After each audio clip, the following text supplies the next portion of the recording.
um dos teus membros e não vá todo o teu corpo para o inferno.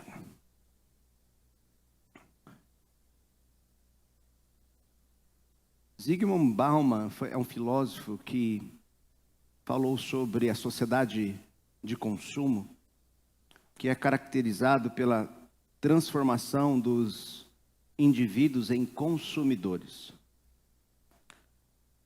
onde a identidade se torna cada vez mais dependente do consumo, onde as pessoas são medidas, o seu valor é medido pela roupa que ela veste, pelo carro que ela dirige, e cada vez mais indo na contramão daquilo que o próprio Senhor Jesus nos ensinou, lá em Lucas, capítulo de número 5, ou 12, verso 15, Jesus disse: cuidado, fique de sobreaviso contra todo tipo de ganância. Por quê? Vamos juntos? Porque a vida de um homem não consiste na quantidade dos seus bens. Então, na busca de ser, o ser humano busca ter. E ele começa na contramão daquilo que Jesus está dizendo. As pessoas começam a medir você pelo aquilo que você possui, pelo lugar que você mora, pela casa que você mora, pelo carro que você dirige. A sociedade do consumo é que tudo na nossa vida é para que nós possamos adquirir alguma coisa. E alguns nesse encontro de querer ser, ou melhor, de querer ter para ser, acaba se envolvendo, né? Alguns acabam se tornando até dublês de rico. Já viu um dublê de rico? Dublê de rico é aquele que não é rico, mas quer se passar por rico. Aí compra roupa, aí vai na pirataria, né? Compra um carro que não consegue pagar, dirige um automóvel que todo mês tem cobrança lá batendo, a pessoa não consegue dormir, mora num lugar porque não consegue pagar o aluguel, quer ser um dublê de rico. Por quê? Porque a sociedade impõe isso sobre ela. A sociedade impõe o estilo de vida que ela deve levar. Porque se ela não vestir tal marca, se ela não usar tal tênis, se ela não tiver aquele I14, não, 14 faz muitos anos já, né? Está no 20 já, né? E é por isso. Se você não tiver alguma coisa inferior a isso, você não é nada. E começa a medir pelaquilo que você tem. Essa é a sociedade do consumo. Sabe qual que é o problema? O problema é que as coisas foram feitas para nós usarmos. Mas nessa sociedade de consumo, as coisas, elas começam a ser idolatradas. As pessoas começam a amar as coisas, e as pessoas que eram para nós amá-las e se relacionar com elas, nós começamos a usá-las como se fossem as coisas. Então as coisas que deveriam ser usadas, se tornam então amadas, e as pessoas que deveriam ser amadas começam a ser usadas. E os nossos relacionamentos então se tornam, só consigo me relacionar com alguém se eu tiver algum proveito para o meu benefício, para o meu prazer. Se de alguma forma eu ter algum prazer nesse relacionamento, algum benefício, então eu me relaciono com essa pessoa, eu faço um network, para que eu possa dessa pessoa ter alguma coisa. E os relacionamentos então começam a ter essa parte de apenas aproveitar-se um do outro. Então, onde deveríamos estar usando as coisas e amando as pessoas, é invertido para amar as coisas e usar as pessoas. E nessa esfera, fragmenta-se a palavra compromisso, aliança. Compromisso, aliança. Quando algumas pessoas ouvem essa palavra compromisso, já começa a ter uma certa alergia. Quando Deus institui o casamento, Ele institui para a vida toda. Lá em Mateus capítulo 19, verso 4, diz assim: Ele respondeu: Vocês não leram que no princípio o Criador os fez homem e mulher, verso 5. E disse, por esta razão o homem deixará pai e mãe e se unirá à sua mulher, e os dois se tornarão uma só carne, verso 6. Vamos juntos? Assim eles já não são, mas, portanto, quando Deus instituiu a família, o casamento, Ele institui uma unidade, para que não se haja o divórcio, a separação. Mas a sociedade do consumo, essa ideia de apenas usar o outro para o meu prazer, quando não me serve mais, quando não é mais útil para aquilo que eu fui atrás, o relacionamento se dissolve. O que é ter aliança? O que é ter compromisso com alguém? Isso, infelizmente, acaba legando para todas as outras esferas da vida, como, por exemplo, ser membro de uma igreja. A lógica do compromisso para o indivíduo que enxerga a sociedade apenas para consumir, ele não se importa com os contratos, com a aliança. Ele não se importa com o outro, com a sua igreja. Como Paulo diz lá em 1 Coríntios, capítulo 8, verso 13. Portanto, se a comida que eu como é motivo para o meu irmão pecar, nunca mais comerei carne, para não levar o meu irmão ao pecado. Só que nessa sociedade do consumo, essa pessoa vai numa igreja, ou nasce numa igreja, faz parte de uma igreja, mas nessa sociedade do consumo, ele não enxerga o outro. Não enxerga que a igreja, a sua família, ou a família da fé, é o corpo de Cristo. E onde então eu deveria respeitar o outro, para mim o outro que se lixe, que não estou me lixando para o outro. O problema é do outro. Se ele não quer comer carne, se ele não quer beber, se ele não quer se prostituir, se ele não quer se vestir como eu me visto, se ele não quer, se para ele é escândalo eu usar isso, ou falar desta forma, ou fazer isto ou aquilo, eu não estou nem aí. O problema é seu, não meu. Então nessa sociedade de consumo, o outro só existe quando ele é útil para mim, para os meus próprios prazeres, para os meus próprios desejos. Porque as pessoas se tornam coisas para eu usar, para o meu próprio prazer. E a igreja vai nessa mesma linha. Bem, deixa eu ver se esta igreja está de acordo com aquilo que eu gosto.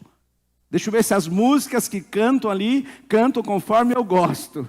Deixa eu dar uma olhada se o pastor prega o tempo que eu gostaria de estar sentado ali para ouvi-lo. Caso contrário, vou procurar um outro lugar. Se você acha errado eu fazer isso ou aquilo, então, aquele que está nessa ideia de apenas consumir algo, tudo bem, estou tranquilo. Se você achar errado isso, o problema é seu. E essa mentalidade do consumo tem levado muitos casamentos ao divórcio e muitas pessoas a se afastarem da igreja. O que elas dizem? Não me serve mais. Não me serve mais. Alguns jovens procuram mudar de igreja principalmente para aquelas igrejas que são especialistas em consumidores. Algumas são especialistas em consumidores que estão procurando enriquecer. Você que quer abrir um negócio, você vem para esta igreja porque eu tenho uma reunião de empresários só para você. Aí uma outra empresa, ou melhor, uma outra igreja, especialista no consumidores de jovens, diz assim, vem para esta igreja, porque esta igreja, nós pintamos ela para você se sentir confortável, cantamos a música para você pular, você vai para frente, vai para trás, vai para o lado, você gira. Nós temos encontro aqui a cada 15 dias, temos um retiro espiritual para você aqui brincar, temos muitas brincadeiras para você passar a noite conosco, se divertindo. Olha, é especialista no consumo. Se você anda de skate, nós temos uma pista de skate. Se você joga bola, temos uma quadra de futebol. A nossa igreja é especialista em você, para você vir consumir a fé. Você está procurando um lugar para se divertir? É na igreja. Nós temos essa diversão. E aí o jovem se encanta com aquilo e vai passar algum tempo, e você vê que essas igrejas consumidoras de tal produto, de tal especialidade, continua tal especialidade que passa 50, 60 anos, e a igreja continua com a igreja de jovens. Porque quando a pessoa amadurece, ela que é consumidora, ela olha para o lado e fala, não aguento ficar pulando mais, os ossos não aguentam, não aguento tanto retiro, eu estou cansado, não aguento tanto retiro, não, andar de skate mais, agora não me serve mais, essa canção que ficava pulando, não aguento mais. Ela se cansa desse consumo, porque ela foi atrás de algo para alimentar o seu desejo. Quantas vezes eu tenho que conversar com jovens sobre isso? Alguns pais vêm, me procuram e dizem, pastor, a igreja não tem trabalho para jovens, não tem trabalho para adolescentes, não tem para que a gente possa levar os nossos filhos. E eu disse, geralmente eu falo com muita dor no coração e mostrar que a igreja é realmente muito chato muitas vezes. Realmente a igreja não é um lugar de entretenimento, não é um lugar de brincadeira, não é um lugar de palhaçada, mas é um lugar na qual nós encontramos a palavra de vida que transforma, a palavra que nos confronta, a palavra que nos tira do pecado, a palavra que nos leva à mudança. Porque se você vier para a igreja para procurar um lugar para você se entreter, para você se sentir legal, para você sair daqui mais bacana, cheio de você mesmo, você provavelmente está procurando uma outra coisa, que você vai talvez encontrar na boate do lado, você vai encontrar ali no pancadão, você vai encontrar no boteco, vai encontrar em qualquer outro lugar que vai satisfazer você da mesma, ou até de uma forma até melhor. Porque Jesus veio aqui para te chamar, pecador, para você se arrepender dos seus pecados e transformar os seus desejos e as suas vontades nos desejos e nas vontades de Deus. Então, nessa sociedade de consumo, pessoas têm explorado a fé das pessoas, criado organizações que são verdadeiras empresas, são shopping centers, hoje são igrejas que são shopping centers, elas são especialistas nisso. Você entra, tem um restaurante, você entra, tem tudo, as suas necessidades atendidas, porque são especialistas no consumo. Mas o que é ser igreja? Não é ser o corpo de Cristo? O que é ser igreja? Não é ser família, um cuidando do outro? Não é como Paulo disse, se o meu irmão não gosta de comer carne, eu não como. Mas nessa igreja de consumo, ninguém sabe da vida de ninguém, ninguém se relaciona com ninguém, ninguém cuida de ninguém. Porque o mais importante é ser feliz. Então você vai ser feliz da maneira que você conseguir, com a força do seu braço. Se tiver que orar por uma propina, você vai orar, porque é importante você ser feliz.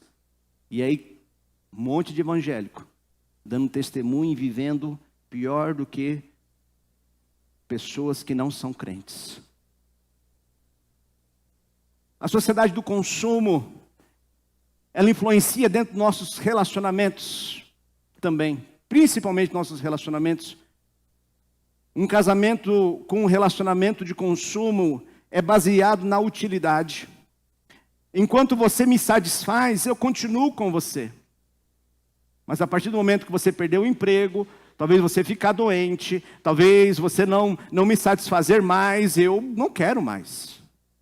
Vai procurar a sua turma, volta lá para a casa da mamãe, volta da onde você veio, se você não está me servindo mais.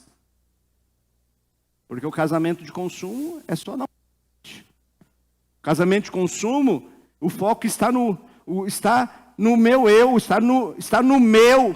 é meu desejo, meu conforto, meu benefício pessoal.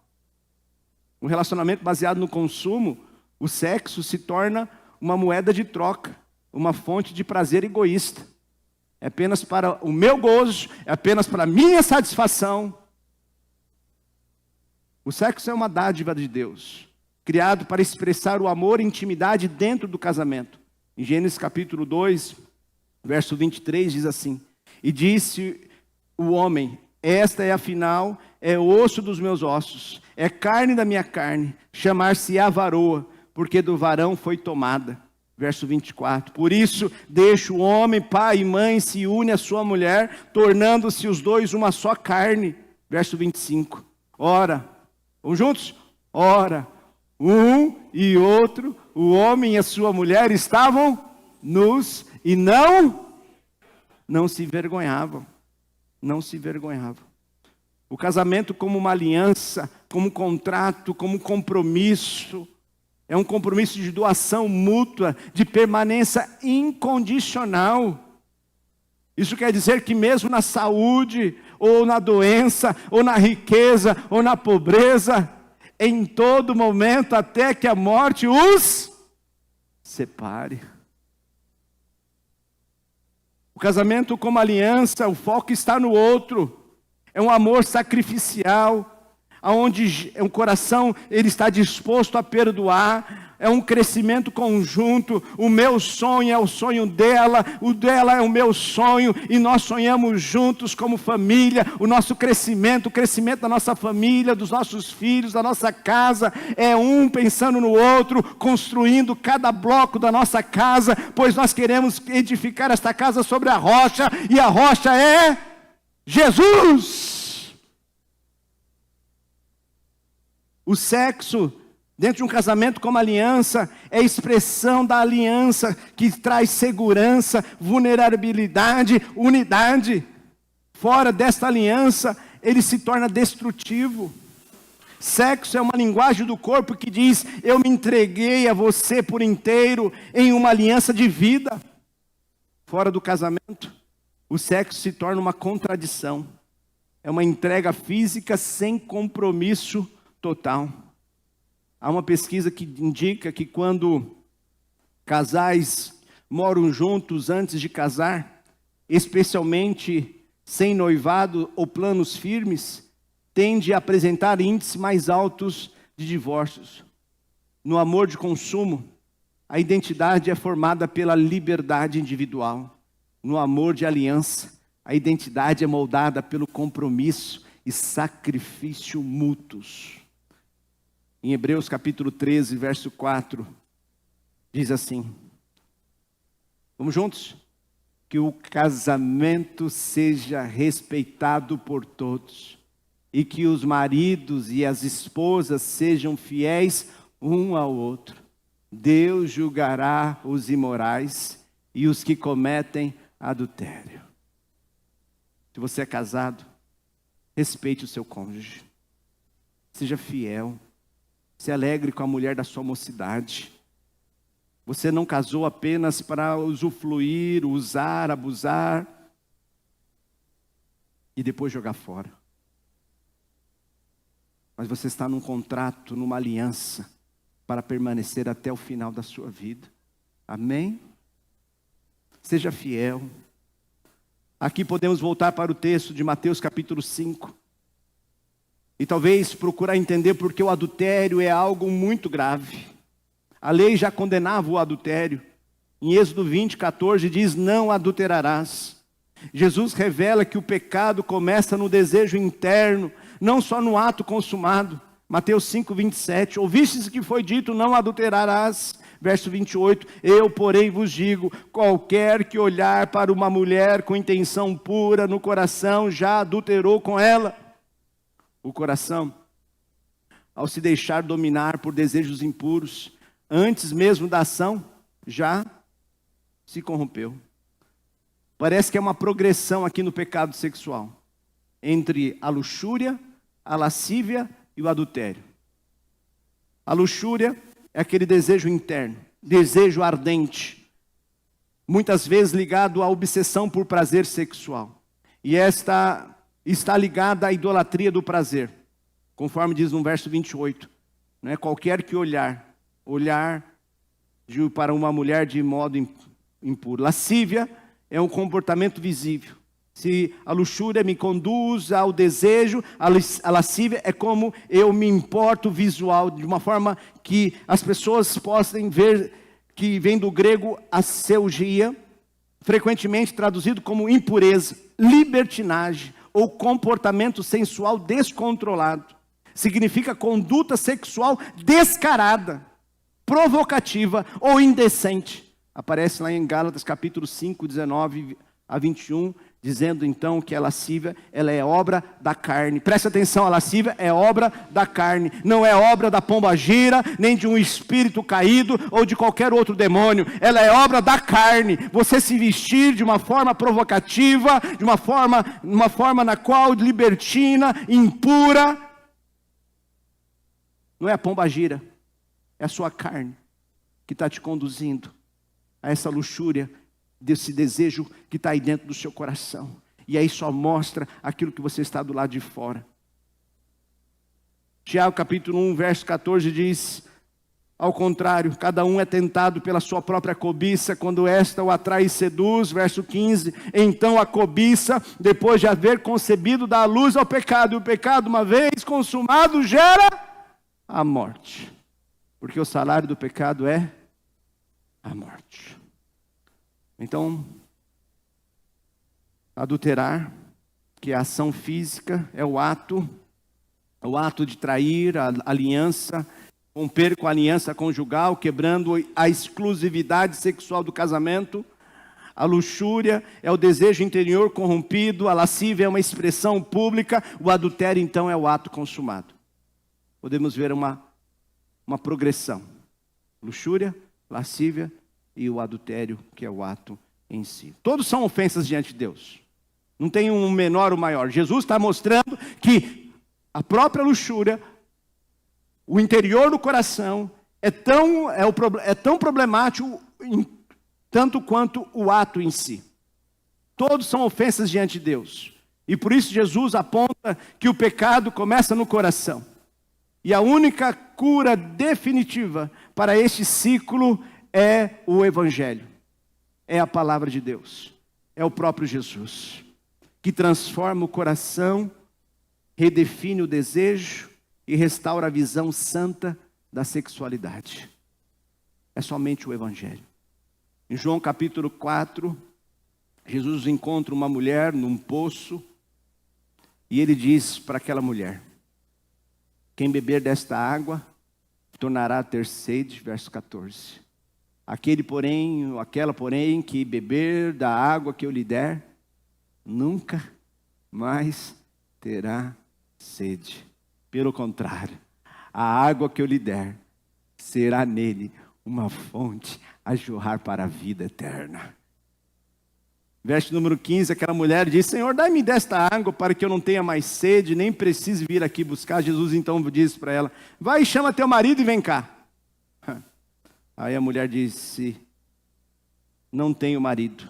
Respondeu Jesus: bem disseste, não tenho marido, porque já tivesse 5 maridos, e este agora está lá na sua cama. Na verdade não é. Não é. Aquela mulher procurava satisfação sexual para acalmar os seus desejos, inquietações do seu coração. E Jesus mostra aqui para ela que não é mais um relacionamento, não é mais uma noite numa cama com outro homem, com mais uma noite de prazer carnal que vai acalmar o seu coração. Mas é a água que Jesus está oferecendo, que pode saciar a sede e acalmar este coração pecador. Só Jesus é a fonte da vida. Só Jesus pode mudar o seu coração e os seus desejos. Se Jesus não é suficiente para a sua fé, não é uma noite gospel, não é uma balada gospel, não é um retiro espiritual, não é você ficar pulando, dançando e achando que está servindo a Deus, mas é a palavra de vida, que quando ela alcança o nosso coração, ela nos transforma e nos traz paz. O Evangelho vem transformar não só o que fazemos, mas também o que desejamos. O Evangelho não só transforma aquilo que fazemos, mas ele também trabalha no nosso coração, na nossa mente, renovando a nossa mente, renovando nossos pensamentos, os nossos desejos e as nossas vontades. Cultive a pureza no coração, nos pensamentos. Evite situações que possam levar à tentação sexual. Se for preciso, preste bem atenção nesse texto. Se for preciso, considere remover da sua vida até aquilo que você considera valioso. Mateus 5, 29 e 30 diz assim: se o teu olho direito te faz tropeçar, e que ele manda fazer? Arranca e lança de ti, pois te convém que se perca um dos teus membros e não seja todo o teu corpo lançado no inferno. Verso 30.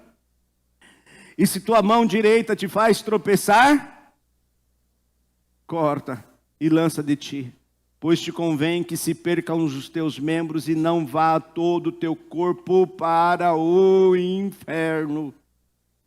Cristo fala de maneira figurada, ensinando que devemos rejeitar tudo aquilo que nos afasta de Deus, por mais valioso que pareça. Jesus nos chama a uma pureza que nasce do coração e se expressa em todos os aspectos da vida, inclusive da sexualidade. O casamento bíblico é uma aliança, é um amor, de um amor incondicional. A vida cristã é uma aliança com Deus, com a sua comunidade local. Por mais que as pessoas da sua igreja sejam mais simples ou não, elas são alvo do amor de Deus e que espera que nós amemos uns aos outros, não para fins egoístas, como são as relações humanas neste mundo, onde as pessoas são consideradas descartáveis. Valorize e ame o que Deus também ama, porque Deus ama a sua igreja e por ela morreu, enviando seu único filho para morrer lá na cruz. Ali o sangue de Jesus comprou para si povos de várias tribos, nações, de várias outras regiões. Deus ali estava atraindo para si multidões, pessoas de diferentes classes sociais, pessoas que tinham, pessoas que não tinham, pessoas que não eram e que se tornaram a ser a partir do Evangelho. Então não despreze aquilo que Deus ama. Respeite cada membro da sua igreja. Por mais que ele não chegou ao conhecimento que você tenha chegado, tenha paciência, tenha compaixão, tenha misericórdia. Respeite cada pessoa que pisar na casa do Senhor.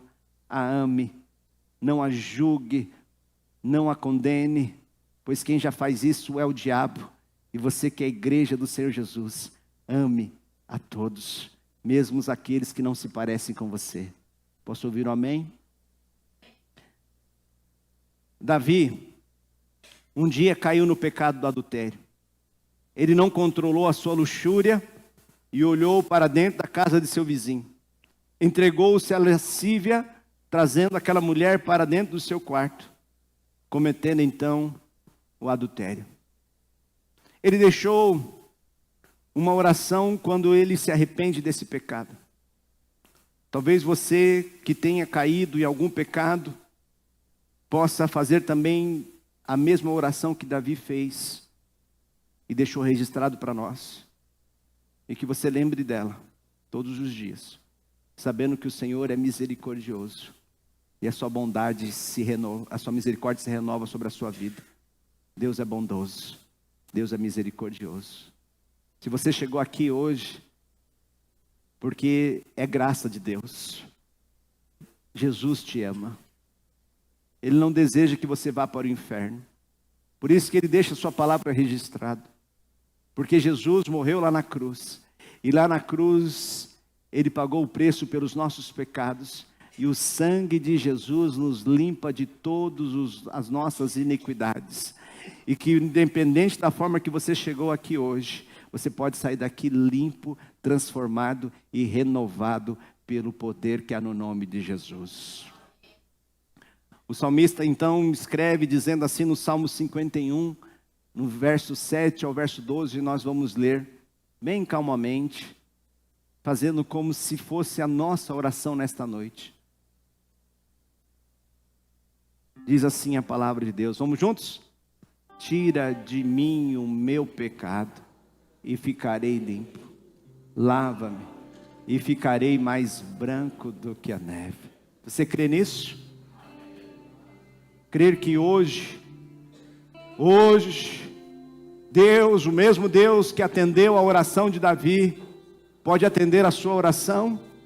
Ele pode tirar o seu pecado, Ele pode te limpar, Ele pode te purificar da sua iniquidade. Não importa a bobagem que você fez, se você adulterou, se você fez algum outro pecado horrendo diante de Deus, hoje, vamos juntos mais uma vez, tira de mim o meu pecado e ficarei limpo, lava-me e ficarei mais branco do que a neve. Verso 8, vamos juntos?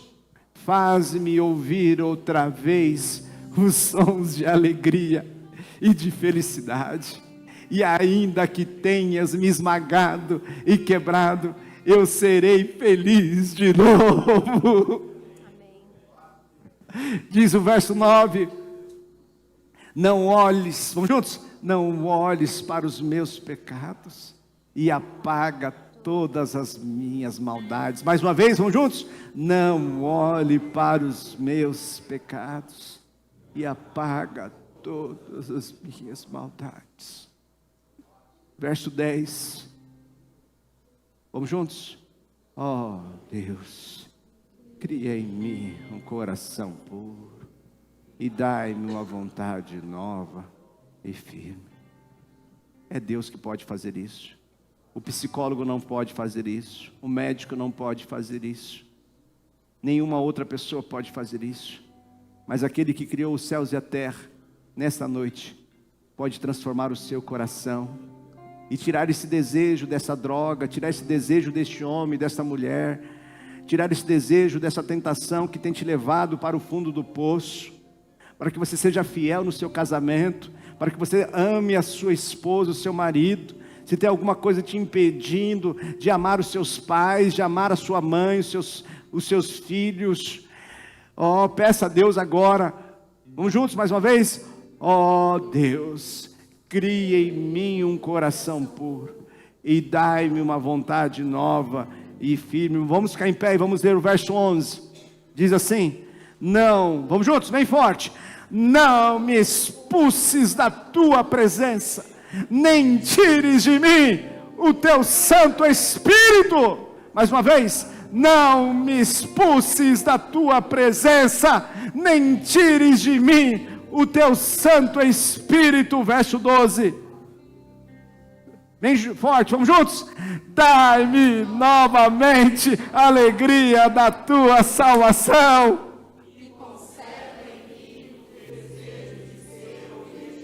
Mais uma vez, bem forte. Dai-me novamente a alegria da tua salvação e conserva em mim o desejo de ser